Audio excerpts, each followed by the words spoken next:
Welcome, everybody. This is another episode of We Are M&R, and it's my great fortune today to talk to Sean Kirkpatrick from down in Texas. And Sean, I want to welcome you. And why don't you talk about your business just briefly and where you are and what your services are? Thanks, Thomas. I'm very appreciative to have this opportunity. My name is Sean Kirkpatrick. I'm in the hub of West Texas, Lubbock, Texas, where we are known for three things. We're known for Texas Tech, Buddy Holly, and cotton fields as far as you can see. So that's about it. And now I brought the Digital Squeegee to Texas, so I'm trying to make that claim to fame. I started my business, Integrities, in April of 2003, so I'm just about 17 and a half years old in the business and just still learning, still going, trying to stay on the forefront of all the technology, which I feel that I'm doing a really good time right now doing, bringing on the Digital Squeegee. Yeah, I think it's important to note something unique about you. You were on the digital train a little bit even ahead of the curve. I know that wasn't it something about you starting the Facebook group prior to getting the equipment? Is that a true statement? So in 2000, let's see, 2018, saw the Digital Squeegee at one of the shows. It was big, it was expensive. I thought, now it'll never go. Screen printing all the way, traditional, everything. Then I saw it again in 2019, last year, and kind of put that little bug in my ear. And I'm thinking, man, this. I paid a little bit more attention, hung out at the booth a little bit more, and came home from that. And over 3 weeks, it just that little seed that had been planted just kept growing, and my wife just thought I was crazy because she's like, you're gonna get this, you're gonna find a way to get this. And I said, I don't have the work for it. I don't know how I'm gonna make it work, but I want this in my shop. And that's just because I believed at that time that the three types of shops, small and a little garage, one manual, then there's a couple autos, a mid-range shop, and then there's these big behemoths that are 10, 15, 30 presses. I really thought the small ones would never go anywhere. The big ones were kind of take all of the mid-range jobs away. And if I didn't differentiate myself somehow, I was going to lose everything. I was just going to be fizzled away or bought out or something. And so I really looked at the Digital Squeegee, and I saw that as an opportunity to really be able to provide a product that there weren't at the time. Of course, we're talking February of last year. There weren't that many companies. I think there was only 11 in the United States. So in trying to find out more information, I got the spiel from you guys at M&R, but I wanted to see what were the people actually running the machine? How did they feel about it? What was good? What was bad? Get the real dirt on the whole thing. And it was a bunch of big companies that they didn't have the time to kind of talk to little me. I had one gauntlet. That's all I was. I was the striking the Digital Squeegee is my second press. And so I said, hey, there's got to be other people like me that are really fishing for this information. And I put up and started the Digital Squeegee printers page, and it's really grown into a really good community of owners that were troubleshooting, we're helping each other out, we're posting our good stuff, showing it off, asking questions. It's really been valuable to all the owners of the Digital Squeegee, not only in America but across the sea also. But it also gives the opportunity for people that in the situation that I was in to kind of look and see and start looking and seeing what those companies are having problems with, where they're at, because there is some definite differences in printing plastisol through screens and sim process than with the water-based inks and the digital. I mean, you have to, there's some different variables. So, and these people can actually see that versus trying to call and find out. I basically did all the easy work for them, and so I put it all in one nice place for them. But I'm a digital squeegee fan. I'm to the point where I really believe in the next 4 to 5 years, it's going to take a big chunk of the sim process work out of the traditional screen printing sector. And I believe most people, everybody just always wants better. We always want higher quality. We always want softer shirts. We want more dots and DPI and higher definition. And that's what the Digital Squeegee gives. And it just made sense to me. And luckily I've made it work in my shop. Yeah, when I think I've told this story once or twice before, but when I first stepped into M&R, a little over 3 years ago, I was just coming in as just kind of an interested person. I was in the industry, but I was looking. I was in marketing. I was looking in the industry too, and I've written for the industry for years. But I came in the door having spent a good 10 years of my life working as a contractor and then full time for kind of an affiliate of Harley Davidson. And when I Mhm. walked in, having all those hundreds of 12, 14 color designs I separated on, with Harley Davidson, I saw the digital squeegee running. And I was like, oh, and I tried not to act too excited. I was sitting there with Peter Walsh, Yeah. and he's talking to me. I was trying not to act too excited, because I was looking at it going, oh, I don't want to tip my hand here, but I was looking at it going, oh, there's a lot I could do with this thing, and it was still, I mean, Michelle Moxley's took it light years above where it was then, even, I mean, her and her team have launched it in the stratosphere to some degree. But I think that the exciting part is, having people on board like yourself, where you've really kind of, pushed the envelope with it, is helped a tremendous amount of people. Because I think one of the things establishing hybrid, I would ask you out of the gate, like hybrid, not to denigrate digital, because there's a place for digital, like straight up digital by itself, right? Sure, of course, low runs or stuff that's just in time. But talking about the comparison between the two, what do you feel is special about hybrid in respects to what you do with it? I tell people I get a couple calls a week of shops that are looking into the digital squeegee, whether they're frustrated with the 12 screens and the hours of separations and setup, and then they send a picture to the customer and they're like, that green needs to be greener or something else, and then you have to tear it all down, start fresh. I mean, where the digital squeegee is nice, you go to Photoshop, you make the little green greener, and you push save, and it's a 5-minute color change. It's just awesome. Um, but I believe that the hybrid is kind of the best of both worlds.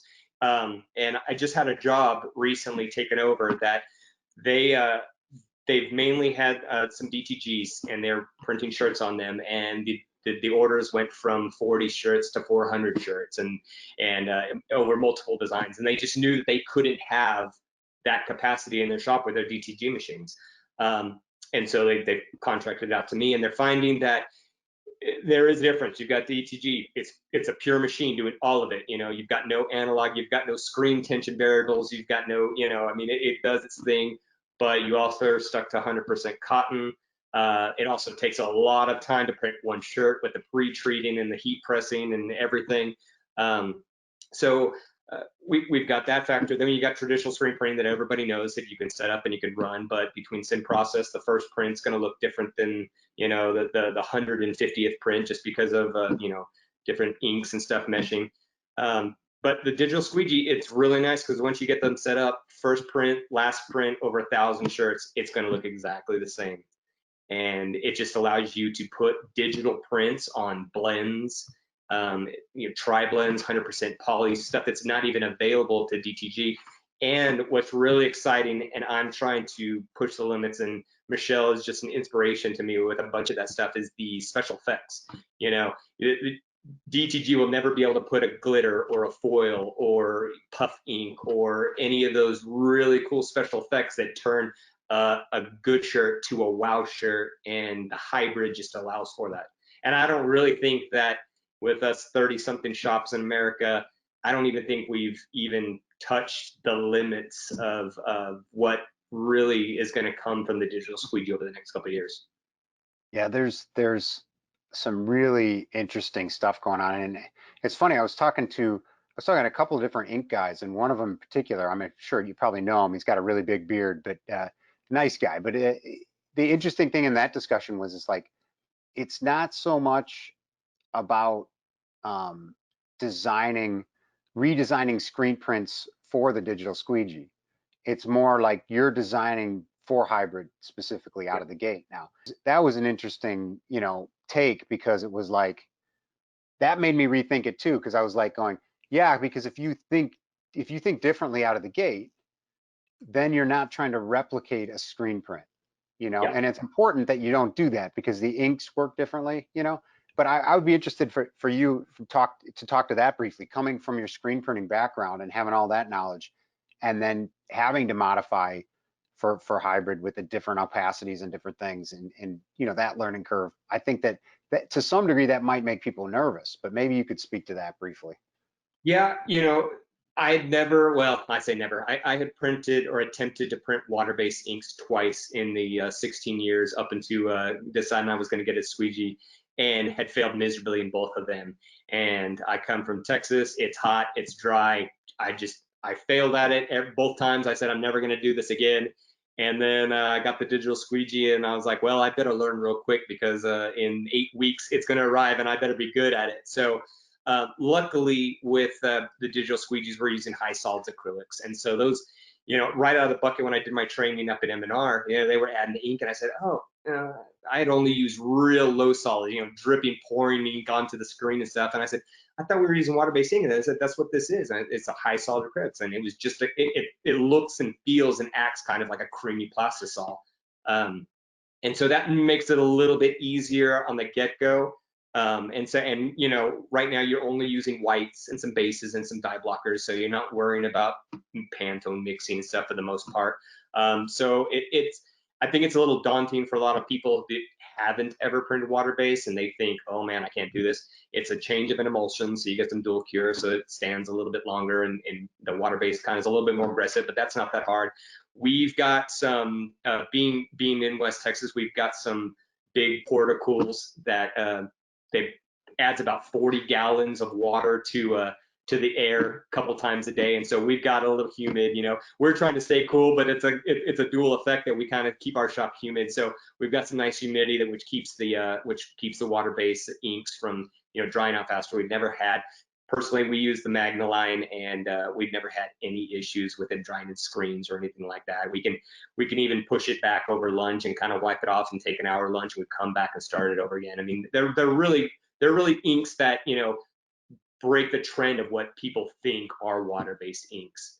Other than that, you just got to figure out. And then with separations, you're not thinking in colors that are red and yellow and black and white and purple and turquoise like these simulated process are. You're just looking at, hey, I'm going to have a couple bases and a top coat, and that's it. And you have to basically, of course, printing on a black shirt's the easiest because you can kind of use that shirt in your design for your different depths and blending and stuff. But differently than screen printing and plastisol ink is if those shirts do not have a white dot for that CMYK ink to get on, you are not seeing color at all. Other than black can get a little bit darker, but it's really hard to print and get some really nice fades. We're getting better at it, and just learning and testing and learning that exact right blend to go from the design to the shirt and kind of blending it in. And luckily, I did it today. We had a black shirt. We had a little bit too much underbase on there, and we were seeing some white dots. Well, we put a little black ink on the outside of it to fade in, and it was perfect. I mean, there's some really neat cheats and really some easy stuff. Like I talked about the 5-minute color changes that you can't do with screens and ink and that kind of stuff. Being that the digital colors are built out of CMYK, you can change colors, you can do the variable data, you can on the fly fix things that would normally take an hour or a full new setup. You can twist and tweak things that really allow you to increase your production. And that's what a big thing was in me helping to make that decision to go to the digital squeegee. My simulated process jobs were starting to increase, and I was just pulling my hair out with 8, 10 screens and setting up, and then the customer needs a different color, and then we had to tear it down or we had to do something. It was just taking so long to set up, tear down, and everything else, and it was just frustrating. And the digital squeegee kind of solves that problem, because if you have a bad screen, if you have a base that needs to be choked down, there's one screen that you got to change, switch it out, tweak the art, and it's good to go. So it really allows me to print faster, allows me to save money on my cleaning setups and the chemicals, because you're not cleaning 12 screens, you're cleaning 3, and just set up and you're ready to go. I want to switch gears a little bit because I want to talk about you and your past a little bit. Before I say that, though, I did want to throw out there that I think that the stuff that you just said, I just to I guess pause on that for a second. that's one of the critical things, like you said, about just doing a little edit, adding a little black around the extra outside of the design. That's why it's so important to have a community like you built, because it's like you're going to get that answer in minutes from a Mhm. group that's friendly, that's going to help each other. And I would encourage anybody that's interested in Digital Squeegee or interested in hybrid in general to join your group and share with and interact with you guys, because everybody's really open and giving in that group.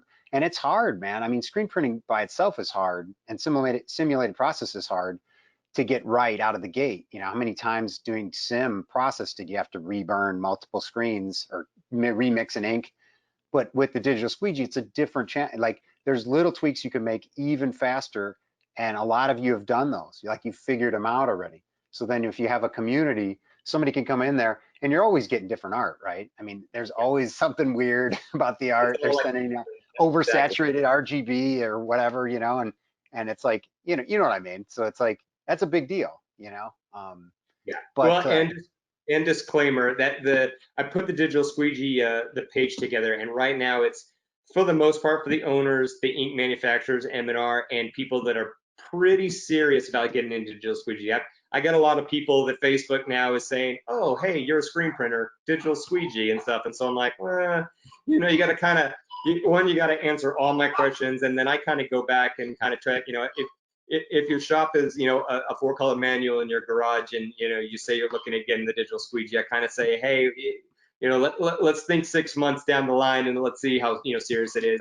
I really, because the page is so close knit, and we're printing for some really cool companies in the United States, and so we keep things under tight lids and stuff. So yeah, just it's not open for everybody, but yeah, no, good definitely point, for if sure. I would tell anybody if they are in a position where they could see themselves in a digital squeegee within the next 12 months, then definitely, hit me up, get on there, and Yep. it will definitely, while you, like you mentioned, it will let you see that it's a really good group of owners that really, I mean, somebody posts a video and within 10 minutes we've got like, a ton of the owners. Oh, that looks great. Oh, I mean, we're really, I think everybody enjoys seeing what everybody else is doing. And it's never a competition within our things. We are all very supportive. And, if we see something that could potentially help them go down the line, say, hey, for the next time you can tweak this or whatever like that. I mean, it's really great. Yeah, it is. And so I want to shift gears, and just at the risk of being too uh, you know, snapping back and forth here, but I want to touch base. Just tell me about your beginnings. How did you know when you wanted to get into this industry? When did you start? What was It's that like? funny. I always took art classes all through junior high, high school, college, and it was my junior year in high school. And it was actually a screen printing section of my art class, and it was. I think the technology is still out there now. It's where you get like literally a black and white photocopy. You put it between this, and you send it through, and it kind of melts the dots in there, and and I printed a couple shirts and just fell in love with the process. So, I remember actually telling somebody in my physics class that I was going to start my own T-shirt brand one day, and they laughed at me, and then I laughed, and it was it. So went to college and grew up and figured, oh, I need to get into business, and found myself in the marketing department of a regional cable company, and quickly found out that sitting at a desk for 8 hours a day just was not something that I wanted to do the rest of my life. So luckily during that period, I had somebody approach me and knew that I kind of worked in Illustrator and worked on some art, and they said, hey, can you come up with some art and send it to our printer? And this was back in 2002, so everybody didn't have Photoshop and Illustrator like they do nowadays. So I put the art together. I literally set it out, the colors on 8.5 by 11 sheets, gave it to the guy. He blew them up on vellum on his copy machine and threw it on his 4 color manual and printed it.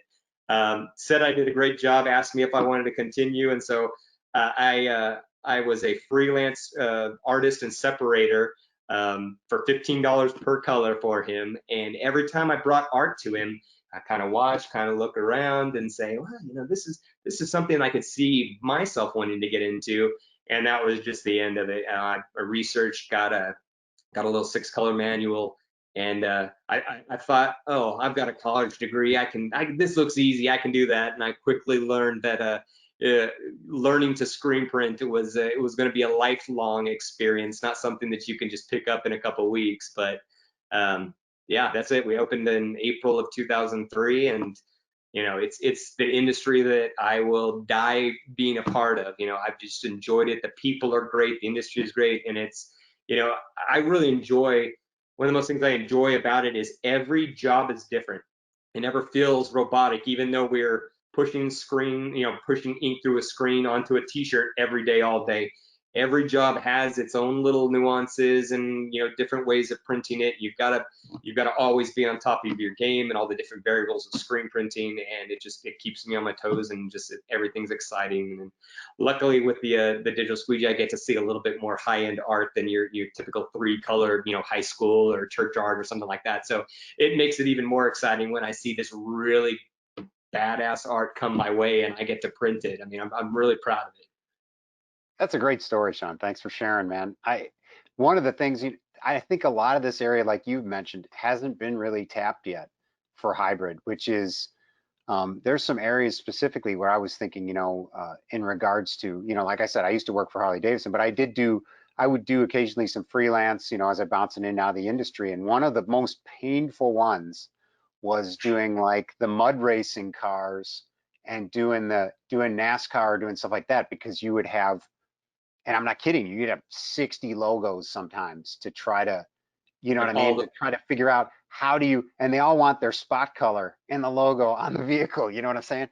And and I'm just, and I had one other instance where I had a company contact me and just to try to help them out, and they wanted to replicate, for the movie Cars, the movie when it was popular, this is a couple of years ago, but they had to have an exact Pantone match for every one of those cars, and they had a 6-color press.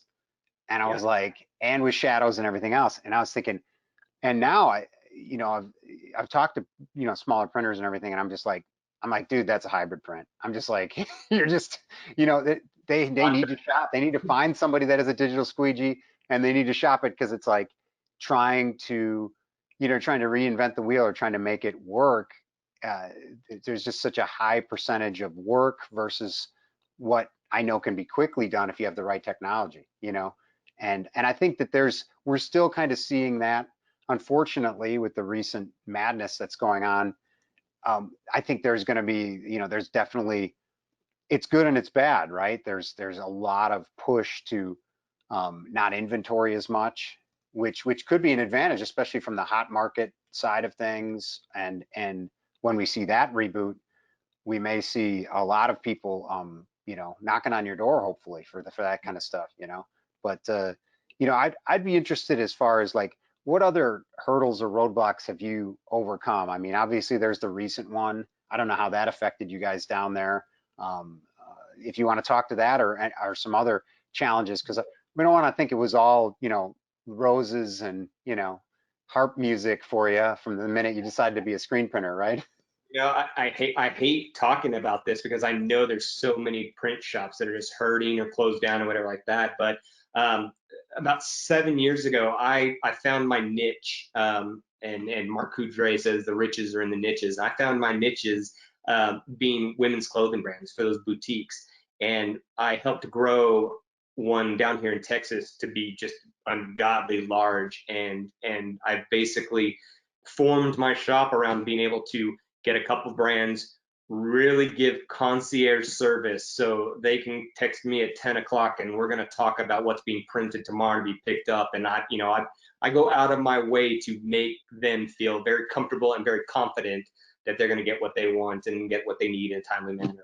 I spoil my girls, and so I've built that, and they literally took the corona by the horns and decided they weren't going to lose anything off this.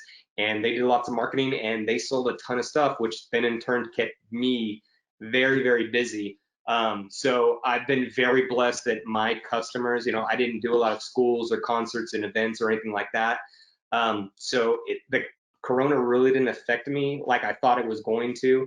I've actually hired 3 more people to my shop in the last 2 weeks just because I'm needing more people to help work and everything, and my shop is just going crazy right now. So I hate talking about that because I feel bad for so many printers that have worked so hard to build these great relationships with these companies, and then now they're not able to print. They're having to lay off their employees, and um, we're seeing it all over the industry from not being able to get a certain color T-shirt or ink. Everything's just crazy right now. UPS. I mean, they're shipping more boxes right now than they ever have, more than normal Christmas. And, so everybody's all messed up. And luckily my customers understand when I say, oh, your shirts just haven't come in yet. I can't print them if they're not here. But yeah, hurdles, uh, Corona really hasn't been one. I think growing pains have been my hurdle over the year. I've, I always try to see where my customers are going to be 6 months ahead of where they are now so that I can start planning. And the 2 times that I moved from one shop to the next, I was always right about the right time that I needed to make that move because I would move into a new shop and get half a container of shirts that would have never fit in my other shop. And I'm going, oh man, luckily, I don't know how the stars aligned, but I made the right decision at the right time. So, but then it's just growing pains of trying to run a shop with 3 employees and then you need 10 employees and so it's just going from one step to the next while also trying to run a lean business so that you don't allow yourself to grow too quickly and become one of these companies that if you're not printing, you're losing money. I've got a shop that if we had a day where we weren't printing, we had a day where we could be cleaning, and I can still afford to pay them, and they're not going, hey, if we're not printing T-shirts, you guys got to go home because I can't afford to pay you. So I really try to balance the amount of work and amount of keeping the shop clean and amount of employee morale so that everybody's happy and wants to come to work. And especially during this time when school's back and everybody that works for me has kids and they're trying to balance whether they did homeschooling with their kids or whether their kids went to school, and who knows when they're all going to get kicked out and quarantined again. I mean, it's just kind of one of those things that nobody knows the future, and we just try to, hey, let's just keep doing what we're doing, and when it comes, we'll figure it out, and it's worked out for me so far. So That I think that's your story. I mean, everybody's a little different with this, and I appreciate what you had to say too, because I think in some sense there's no real there's no real strategy or plan to this thing. It's very chaotic, and it's been affected a lot of people completely differently. You almost see two businesses on the same block. One is booming and another is, completely shut down, um, dependent on all these strange variables. But I think it's uplifting to some degree to hear that, you've been able to weather this. And I think that there's also a kind of a message in there inside of it, which is, it's important to have a really deep relationship with your customers to where you can communicate on a deep level, and you're not just necessarily waiting by the phone and hoping that they keep ordering. You're kind of in touch with the heartbeat of their businesses too, and that makes a huge difference. Even if everybody's not doing well, if you're working together, you can sometimes weather things than if you're just kind of out there as a commodity. You know what I mean? well, and it's also I tell my people, or I tell my customers and I'm very eager about finding customers that I want to work with. I don't want to take work just because I need work. I want to find somebody that fits with the way I do things, and that I can help grow, and that we can basically become a family. I can help their business grow as they help mine. And it's funny that you were talking about that, because literally one of my bigger customers sent 2 boxes of cookies to my shop yesterday, which is a thank you note. It's because we busted out shirts for them crazy, and they're kind of a hot market, and when they need it, I mean, shirts are coming in UPS at 11 and they're getting picked up at 5. So, and they just, it was a thank you that said, hey, you guys are rocking it, you're helping us build our business, thank you so much. And so I bring those out to the employees and I say, look guys, let's take 5 minutes, grab a cookie. Just want to let you know that I appreciate you, but everybody else does too, because this business doesn't run without you guys. I can't do it by myself, and just let you know that you are appreciated. So now get back to work. Yeah. I don't want to be miss this point. Like, you're obviously really tech savvy. And as far as, and I love that cartoon that you guys made, your Digi guy. If anybody hasn't seen that, hopefully they can go see that on your site, and you can steer people that way. But how important has that tech been, like social media and being involved maybe with either merch stores or online tech? How important has that been to you and your company? We don't do any merch stores just because that's not the customer base that we have. And social Right. media, I'm embarrassed to say you can probably go to my Instagram and Facebook page, and I haven't posted in forever.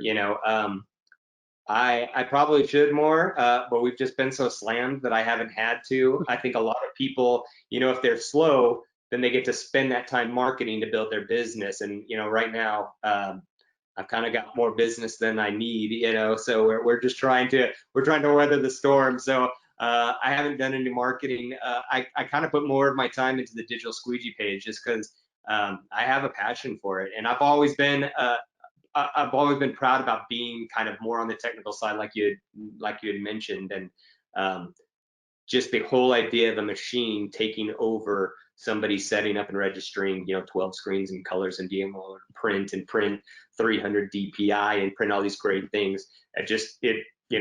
As much tech as I can get in my shop, I try and put in there. I get all the M&R toys and I have them all over the place. And if I find out there's some new tech, I got to have it too, because I really believe that, if you make the jobs easier for the people that are working for you, and technology is the factor that helps that to happen, you're going to have people um, that want to work for your company more. Not the fact that they're lazy and they get an easier way, but they understand that let's take out some of the mundane parts of screen printing process, or let's take parts that can be a lot easier or faster, or whatever like that. And it's not about making robots take over people's jobs. It's just about making it more efficient. CTS is one of those things that you could have a you could have a person burning film all day long and trying to register and everything else, or you could get a CTS machine with a tri-lock and you know uh, put that person somewhere else where they're going to be better suited. Technology is the way of the future, and I think the digital squeegee. I think the shops that have adopted that, and the shops that are really looking at investing in this the hybrid, I really think they're the ones that see that that's where the industry is going to go. I mean, everybody 15 years ago thought DTG was never going to stay around, and a printer printing one shirt, oh, it's junk. The purists that just think plastisol and screen print or water-based ink, that was it. And DTG's here to stay. I mean, it's got its limits, but tell Amazon that DTG is not going to be here. I mean, they're printing hundreds of thousands of shirts a month or a week. And they're rocking it. So I think people that are scared of technology are the ones that their shops are going to have the bigger hurdles to cross in the future. Well, you certainly make my job easy because I was thinking about that. As far as marketing, it's just a matter of me. Especially with hybrid, it's out there, it's successful, and I see the designs that you do on a continual basis. I see designs and the other people in the group that do, and it's an exciting time to be part of this. It's still, to some degree, it's still in the beginning of what people are going to do with it, right? And the throughput people are getting and other things. I think it's going to be a really exciting, kind of next year, and hopefully moving out of this chaos a little bit. I think it's gonna be really exciting for people that have this technology to be able to kind of ride that wave as things reopen and we see hot markets start to ramp up, because there's gonna be enormous opportunity for people that are ready, like you said, that can magnify or scale their operation quickly and handle. And one thing that I would say, and we can kind of wrap with this, and I want to respect your time, but I would say one of the exciting things is I spent 20 to almost 25 years as an artist, and seeing the digital squeegee and seeing the art that you can quickly do without as many limitations. As an artist, I was always thinking, oh, I can't put too many colors in this, or I have to use a limited palette. And as an artist looking at it going, man, I can do a full color Conan with a multicolored dragon on there. I can just I can let it off the chain. I can let my color palette off the chain. I can let my quality, I can get in there and do all the tight airbrushing, and I can capture all the tattoos on the muscles and everything. I can get the scales on the dragon. It's all going to be there when I print it. and it's like, Yeah. I'm not going to lose that 10, 15%. So, I mean, you know, that's an exciting thing for me, to look at that. Yeah, I found some customers, when we're talking about it, you kind of have to relearn, and tweak your brain to understand you're not printing, you're not creating art for screen printing anymore. You can do whatever you want, and we will make it work. We will make that happen, and that's the power of the hybrid. A lot of people, just like you had mentioned, oh man, I've got to limit how many colors I want, and or a lot of people really, you've got an Instagram, and there's some really really talented vector artists that are um, using step colors that are really getting those really nice things, but they're given, hey, you got to stay within 10 colors. And if they were given if they said, hey, you can put as many colors on there, and it's the art that I'm receiving, the print quality is so much better, and it's beautiful, and the range of blends and colors and everything, they really make the shirts just look unbelievable. Well, I appreciate that, and that is one of my favorite things. Even if it's subtle stuff like different shades of grays or doing duotones, or if you want to give everything a Jerry Bruckheimer kind of blue cast to it, it's just it's easy to do, right? It's a snap. How do people reach out to you? How do people reach out to you, Sean? Like, how do you prefer people get in touch with you if they want to Yeah. learn from your side? Yeah, send me an email. It's Sean, Sean, at integrities.com. I think it's on the website too, and I'm sure you can stick it up on screen. Yeah, email's the best way. If you got some questions, yeah, then we can have a phone call. I got a couple calls a week of shops that are really excited, and somehow my name gets to them somehow, and they get my phone number, and they say, hey, I've heard you're the guy we need to talk to about the digital squeegee. And I say, well, I'm not an expert at all, but I'm passionate about it, and I'll definitely let you know um, the good and the bad and the ugly about the thing. And there's not too much bad and ugly, but I'll definitely talk about it and help those companies kind of decide whether it's right for them or not. And I enjoy meeting the people on the phone, and then I see them at a conference or something, and they're like, oh yeah, we're getting closer. Or I find out, and it's been several times, they've actually made the purchase, and I'm like, all right, you get to add you to the family. But yeah, send me an email, and we can chat. All right. Well, thank you so much for your time. It's been great talking to you, and I can't wait until I can get down there because I would love Yeah, to hang out with you in your shop, and we can do a recap in person. I'm hoping that'll be early next year. So definitely. thanks again, Sean. I really appreciate it.